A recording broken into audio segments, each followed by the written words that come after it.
знам. Каза да седим тук на плаца на Амери Фрей да пазим камионите и да чакаме. Някаква специална охрана сме били, нещо много важно. Ще пазиме камионите, някой да не точи нафта. Абе, на нас ръчите човека много. Така че тук ще си караме казармата ни на този плац. Така че аз той верно и пази тишина, ако обичаш, че ме разсева и ще разконцентрираш ме. А такъв рулов поглед имам, гледам, някой да не мине, дойде... Ганка! О, Сайче! Аз си мисля, че в казармата ще ни учат да стреляме с пушка, с автомат. А те ни учат да метем, да сгъваме дрехи и да лъскаме купинки. Като ни напада врага, какво ще правим? Много си тъп, Сайче! Ако ни нападне врагът, ще му метем, ще му сгъваме дрехите и ще му лъскаме кубик. Много силен добавка. Много! Банка! О, Сайче! Как се стреля с това? Гледай, взимаш желязо. Взимаш най-голямото око, което си се намира в момента и го слагаш в цевта. А с другата ръка, с палеца, тук на спусъка натискаш и гледаш дали прочума ще излезе. Верно! Нищо не научих в тази казарма. Сайче, тъпигьон, такъв тъпити. Банка, моите има две дупчи, си кога да гледам? За двете очи. Ще гледай двете очи. Събираш си столчета, пускаш ги тук в цвета и с единия палец на крака мога да натискаш. Банка, аз така ще се стрелям, бе. Нема да е голема загубата, Сайче. Банка! О, Сайче! О, какви! Ами като свършат патроните, какво ще прави? Тогава ще имитираме стрелба. Как се имитирате? И от време на време мога да ползваме и артилерия. А как се прави артилерия? И ела до вечер в българската кръчма, дай ми който бобче и гледай отзад. Ау! Контроли ли Банка? Контроли!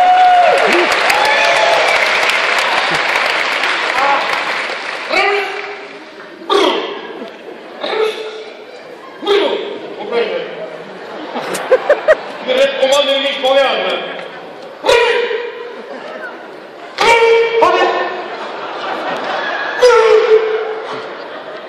Свобода! Нали казахте свободно, значи съм свободен.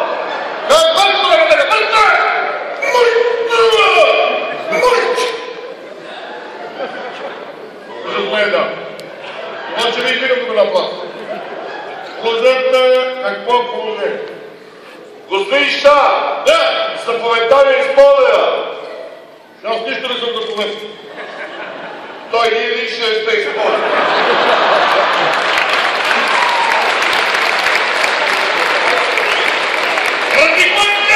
Аз! Силно! Не се пренаумен! Днес за пръв път ще сте на пост. Няма да стане. Аз вече ядох месо и разварих пост. Чиста пак, бе! Какво тук, бе? Пост значи на пазите, да охранявате по малини! Сайче, пост беше пост, ще останеш.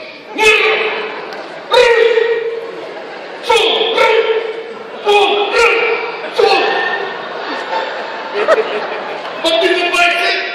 Пъти за 20! Пъти за 20! Пъти за 20!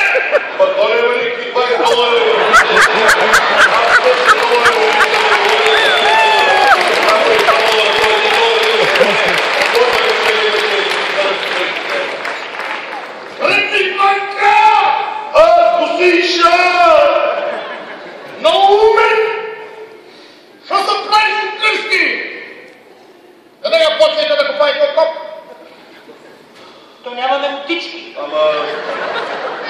Няма тук на плаца ли от това гостиша? Лимонка! Аз! О, тома като падне, може като врагът ни нападне, да се скрием в него. А не може ли ние да го нападнем врага, пък да се копае окопи да се приема? Генат прави. Много ще виж! Копайте! Косица, а откъде до къде да копаем? От тук до утре. Господин Слайча, извинявайте, ама не се чувствам добре, разрешете да отида на доктор. Какво ти е? Не се чувствам добре. Къде? Тук в казармата не се чувствам добре. Знаеш как ще се почувствате по-добре? Ако те пратя в карцера? Съвсем не, Усиша, съвсем не. Ще копаете! Ще копаете! Ще копаете второ нареждане! Ще копаете! Опа! Второ нареждане! Слаше! Копаете! Какво стана, бе? Копаете! Копайте до второ нареждане, кажа. Аз не съм наредил още първо. Те вярно. Сега! Аз ще редник Санче! Какво? Викам редник Санче, пъката! Какво? Какво бе? Какво бе? Не си в цивилизацията. Когато кажа редник Санче, ще кажеш аз! Слушай! Учителя! Учителя! Кое е това? Редник Санче! Кажи отреви! Какво да си нещо по-ле? Да нямаш повече телефон за Санче! Какво са бе за нищо да Кое е това? Редник Санче! Да ти го отрепа, бе! Редник Санче! Можеш ли да караш танк? Те вярно! Къде се научи? В танка! Шна! Мира! Редници! Кажете ми вие обичате до родината? Та е вярно! А готови ли сте да се жертвате за нея? Ако ние се жертваме, после кой ще обича?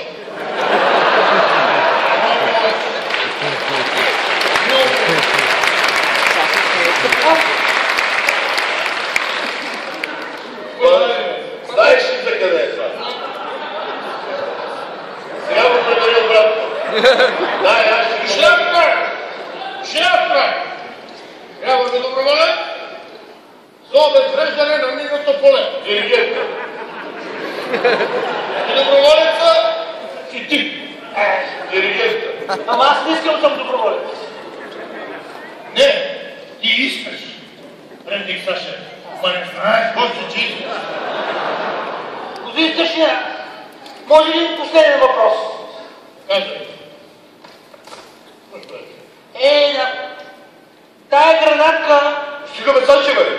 ако и тръпне иглата, какво ще стане? Абе, Санче, бе! Ще гръмне, бе. Голяма работа, аз имам още една. Дръжте, бързи! Бързи! Стига бе, Санче, бе!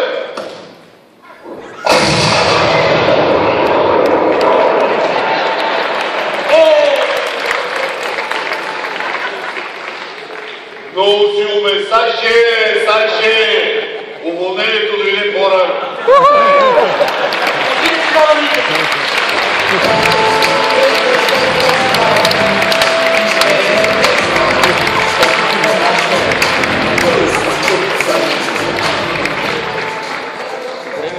Битбоксът, това е едно сравнително ново изкуство, в което използваш само гласа и устата си и създаваш музика.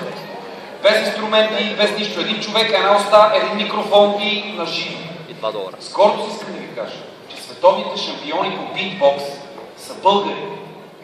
Това, което ще чуете след малко, може и да не ви се вярва, но наистина се прави само с уста. Няма никаква техника. Така че бурни аплодисменти за световните шампиони по битбокс, Печенката и Стиор!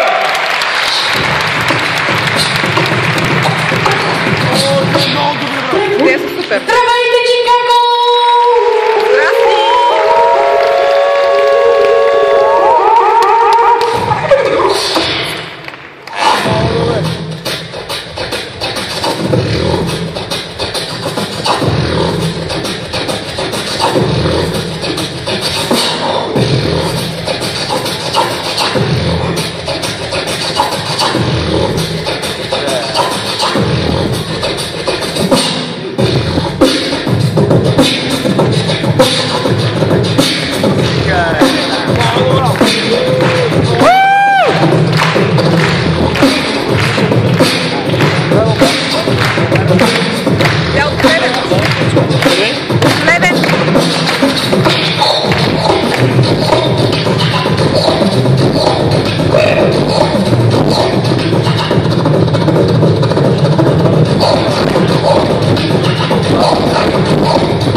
А сега посрещнете с бурния